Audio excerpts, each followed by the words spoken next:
Shalom abakozi b'Imana mwese ubwoko bw'Imana abantu b'Imana mudukurikiye ku isaha y'agaciro. Shalom, all you people of God who are following us all in this hour of value. Turi mu kwezi kwa munani tariki ya 12 2023. We are on the 12th of August 2023. Uyu munsi turaganira ijambo rivuga ngo gusimbuza intimba ibyishimo. Today we are sharing the word of God over the theme replacing sorrow with joy. Mbere ndagira ngo tubanze dusenge. But first, let us first pray. Turagushima data, turagushima.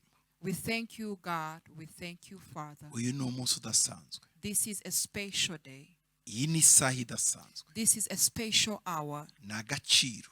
It is an hour of value Imbere yacu. before us. Kuba duteguriye ameza kandi. For you have prepared a table before us, kugira ngo tubashe gufungura ifunguro ryawe. that we may also share on your table. Ndasabira uyu mukobwa uyu muhungu nkurikiriye umwanya umugisha wawe. I pray for this girl, this young man who are following to bless them. Ndasabira uyu mugabo, ndasabira uyu mugore umugisha wawe. I pray for this man, for this woman to bless you. Them. Urakoze kuri igisubizo. Thank you for you are their Urakoze solution. kuri byose. Thank you for their everything. Mu izina ryawe In the Yesu. name of Jesus. Amen.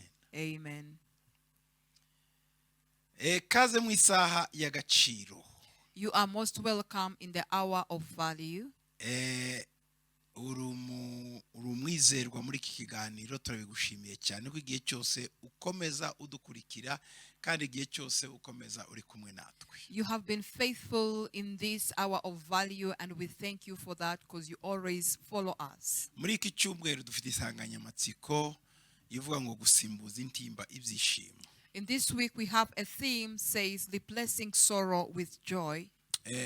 Mu kwezi kose In the whole month, dufite teme ivuga ngo gushima.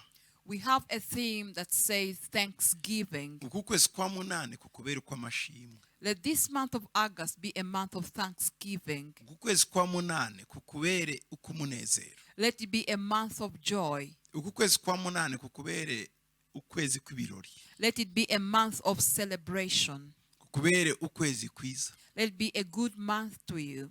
Ukwezi kudasanzwe ku buzima A bwawe. very special month to your life. Imana ikugeze mu rundi rwego. May God take you up to another level. Imana ikugeze mu rundi rwego. May God take you up to another level. Hallelujah. Amen. Ejo hashize ku itariki ya munane. On the 8th, nibutse ko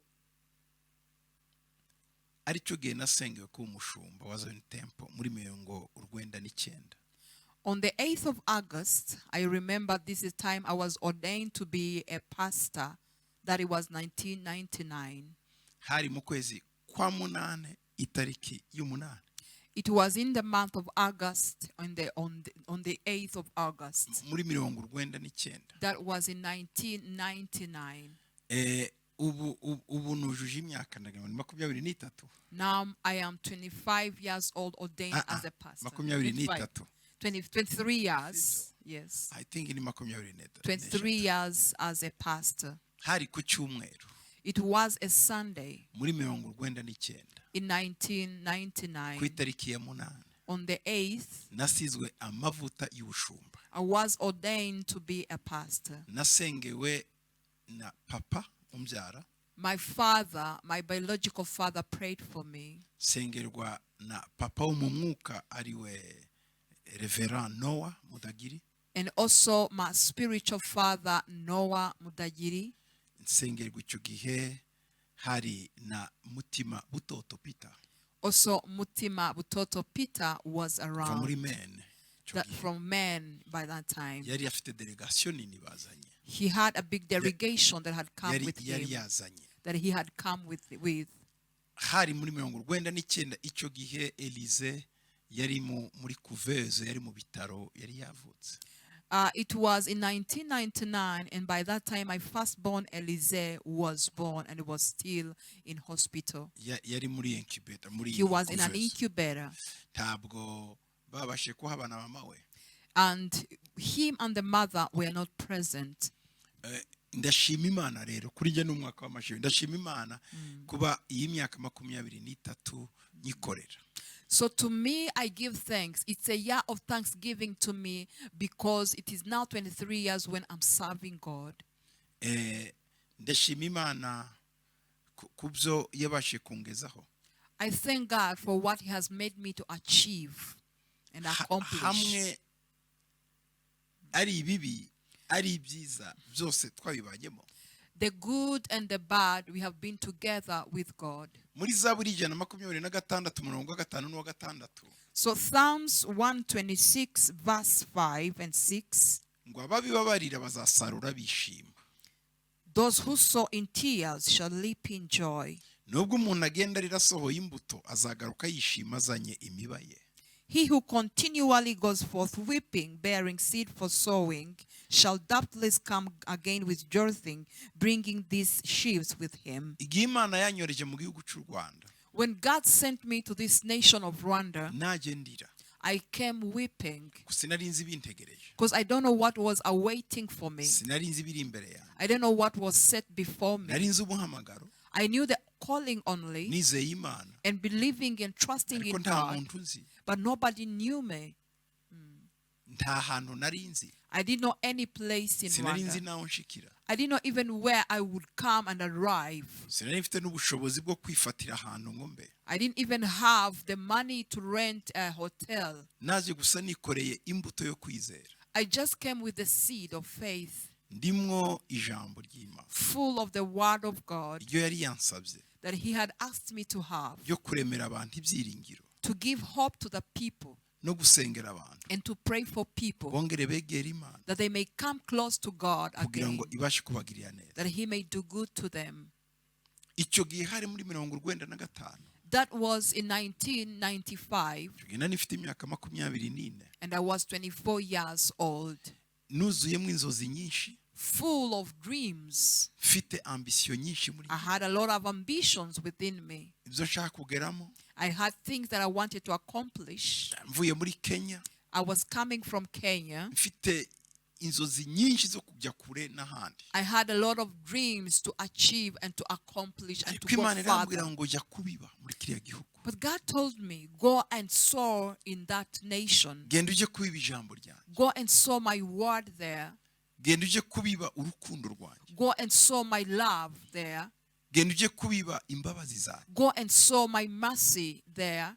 Genda uje kubiba kwihangana kwanjye. Go and sow my patience in them. Genda uje kubiba amahoro yanjye. Go and sow my peace in that Mu nation. mitima y'abantu benshi In the hearts of many bari bababaye that were so grieving, bafite ibibazo. they had problems. Ariko ndashima Imana But I give thanks to God ko Imana idakiranirwa. that God is never and is not right and righteous. Imana yacu, Our God, Imana nyamana, the true God, yamfashije He helped me, kabasha gukora and I was able to work ibyo yanteguriye. to do what He had prepared me for. Bavandimwe, My brethren, iyo ugitangira once you're starting umurimo uwo ari wo wose any kind of work or ministry, utangira n'amarira. you start it in tears. Ariko iyo ugeze ku musaruro, But when you reach your harvest, umutima your heart uranezerwa. is full of joy. Ikintu cyose ukora Anything you do, utegereza ko kizavamo ikintu cyiza, and you are waiting for something good to come out of it, icyo kintu cyose ugikora urira. you do that thing in weeping. Nta kintu cyose ukora mu by'ukuri ngo ugikore witeguye cyangwa se wizeye, navuga iki, uzi udashidikanya neza muri wowe ko icyo kintu kizakorwa ngo ugishaka. Ukorana igihe cyose impungenge batese ibi bintu bizacamo. Ibyo nibyo bidutera amarira muri ibyo bihe. So what causes most of our tears is because once we do the things we feel we are called to, you're asking yourself, is this really going to forthcome? Is something going to come out of what I am doing right now? Rero abantu benshi So many people, batinya gutangira kuko batabona amaherezo. They fear to be starters because they don't see the end of what they may begin or start doing. mu by'ukuri abantu benshi Many people, bahura n'ibibazo they encounter problems kuko batazi neza because they don't know where amaherezo y'ibyo barimo. the end of what they are going to do. Ibyo bikabateza amarira, bikabateza ubwoba, bikabateza agahinda. And this will cause them to weep, will cause them to have sorrow and also to have grief. Nkubwira uyu munsi ngo niba wararize, So I'm telling you today, if you have been crying or cried before, hari umunsi wo guhumurizwa, there is a day of comfort. hari umunsi Imana yakugeneye There is a day God has prepared for you. izakora ibintu bikomeye ku buzima And bwawe, He will do wonders upon your life. hanyuma ukibagirwa ya marira And warize, then you forget the tears you cried. ukibagirwa ka gahinda wagize, You forget the grief and sorrow you had before. ukibagirwa za ntege nke wagize, You forget the weaknesses you had. kuko umuntu wese ubibarira, Because everyone who sows in tears, Bibiliya iratubwira ngo the Bible tells us that ngo azasarura anezerewe. they will leap in joy. Sinzi ibihe uri mucamo, I don't know what kind of situations you're going through. sinzi ahantu uri I mucamo, don't know where you're going through. sinzi ibibazo urimo, And I don't know what problems you are sinzi akaga encountering. kari imbere I yawe. don't know what trouble is before you. Gusa icyo nzi But only thing I know, nshingiye ku ijambo ry'Imana, basing on the word of God, nuko igihe cy'umunezero gihari, is that the time of joy igihe is cyo coming. gusarura gihari, The time of harvest is there. igihe cyo kwishima The gihari. time of joy is there. Tureba imibabaro y'uyu munsi Do not look on the sufferings of the present time, ngo iguce intege, and they should discourage you. uvuge batari ko se And you say, but nzabigenza nte, what am I going to do? nzagira nte. What will I do? No, No. hari ibihe There are times Imana yagenye that God has prepared ku buzima bwawe, upon your life. ibyo bihe And these times, uzabivamo, you get out of them unezerwe, and you have joy wongere wishime. and you again be happy. Bibiliya yavuze The Bible says ngo ababibabarira that those who sow in bazasarura tears, bishima, shall leap in joy. ngo nubwo umuntu agenda arira asohoye imbuto, That those who go continually goes forth weeping, ngo azagaruka yishima azajya imibaye. bearing seed for sowing, shall doubtless come again with rejoicing. Igihe kinini Bringing. wabibye agahinda, The most time you have sowed in grief and sorrow, ugiye gusarura umunezero. you're going to leap joy. Hari igihe wigeze kubiba amarira yo kwiheba, There is a time you sow the tears of discouragement, ariko uyu munsi ugiye gusarura ibyiringiro. but this time you're going to leap hope. Mu bihe nk'ibi, In a time like this, Imana nyamana, the true God, Imana yacu, our God, iba ifite ibyo yateguye ku buzima He bwawe. has what He has predestined for your life. Ntutinye mwene data, So do not fear, my Ugende brethren, urira, that you go on weeping, ugende ubabaye. that you go in sorrow. Hari umunsi Imana There is a time izakwibuka. God is going to remember you. Uyu munsi Today, ndashima Imana I am giving thanks to God kuba naraciye mu byo naciyemo, for what I went through in my life. kugira ngo uyu munsi Zayoni yitwe Zayoni, For now Zion to be called what it is. authentic word yitwe authentic For word, authentic what ministry to be called what it is global right now. connection yitwe global For connection, the global connection to be called what it is right tugire now. bedside uyu munsi, And we have the Bethesda program. habe radio authentic And we have Radio O and TV O. international academy, And in the International Academy. haba hariho imitima y'abantu yabohotse, And where the hearts of people have been delivered. nuko hari imbuto nemeye kubi, Is because there is a seed I accepted to sow. ntacyo nari nzi, I had nothing, I knew nothing about it. gusa nagiye nizeye Imana. I only had faith in God. Umubibyi wese arangwa no kwizera Any sower is found of faith. ko icyo abibye azagisarura. Because what they sow, they are going to leap it. Ntabona ibizaba ejo, They don't see what is coming ariko tomorrow, yizera ibizaba but ejo. they just believe in what is coming. Ntabona imbuto They don't see the seed, ivamo ikintu kizima, what is coming out of it. yizera ubutaka They only believe in the land and akizera soil imvura and believe in this rain n'Imana ikuza, and the God that makes them to akagenda grow. akaryamiwe And they go and sleep in their bed. yagaruka When they come back, agasarura.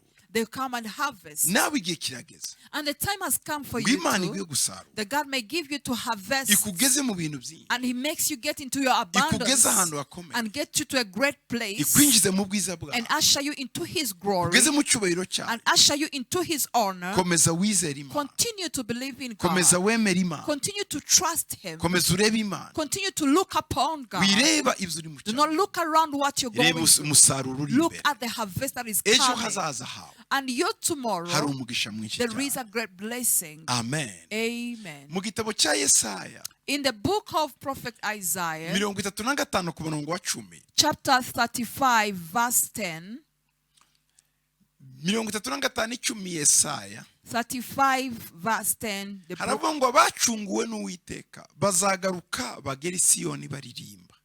Ibyishimo bihoraho bizaba kuri bo. Bazabona umunezero n'ibyishimo, kandi umubabaro no gusuhuza umutima bizahunga.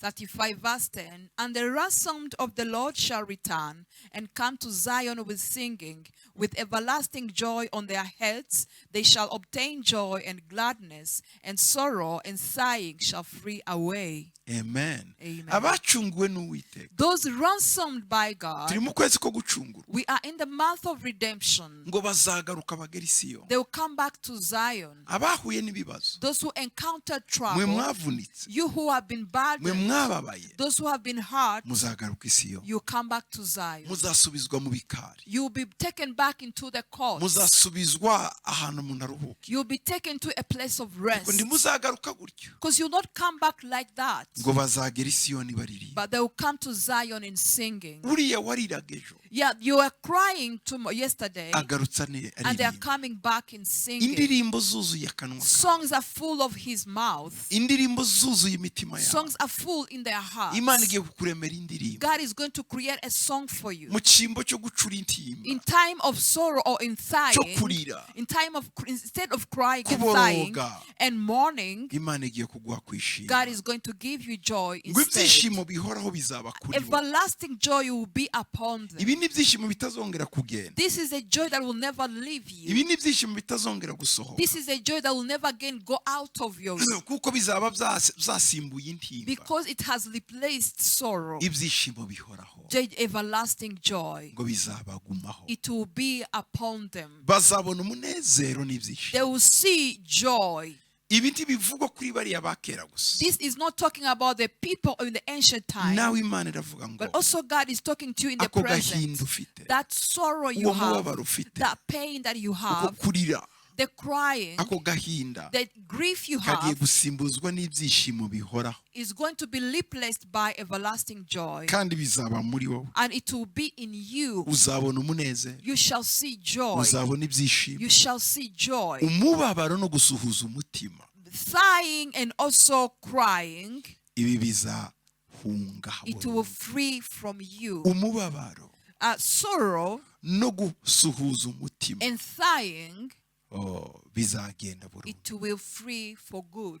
Ndashima Imana. I'm giving thanks to Kuri uyu God munsi yakuremeye. that today He has created a day like Umunsi this for you, yakugeneye. and the day He has Umunsi prepared for you, yaguteguriye. the day He has prepared Ngo for you, winjire mu bihe that byiza. you may be ushered into the good times. Shimwa Yesu. Be praised, Lord Ngiye Jesus. kugusengera muri uyu I'm mwanya. going to pray for you at this Imana moment, ikugirire neza. that God may do good to you. Isimbuze ako kaga. May He replace that sorrow Umunezero. with joy. Amarira warize. The tears you have cried Ahinduka indirimbo. and should be turned out into songs. Atari indirimbo z'intimba n'imiborogo. Not a song of mourning and a song of grief, Ahubwo indirimbo but a z'umunezero. song of joy. Kuko ugarutse i Siyoni. Because you have come back in Zion, Ibyishimo bihoraho and bikuboshyeho. everlasting joy has come upon you. Ibi byishimo uzabibona. You will see this joy. Uyu munezero uzawubona. You will see this joy and Umubabaro gladness. wari ufite. The sorrow you have, Gusuhuza umutima byari the bikuriho. sighing in your heart, Ngo bizahunga. it will free from you. Imana iguhaye God has given you kwirukana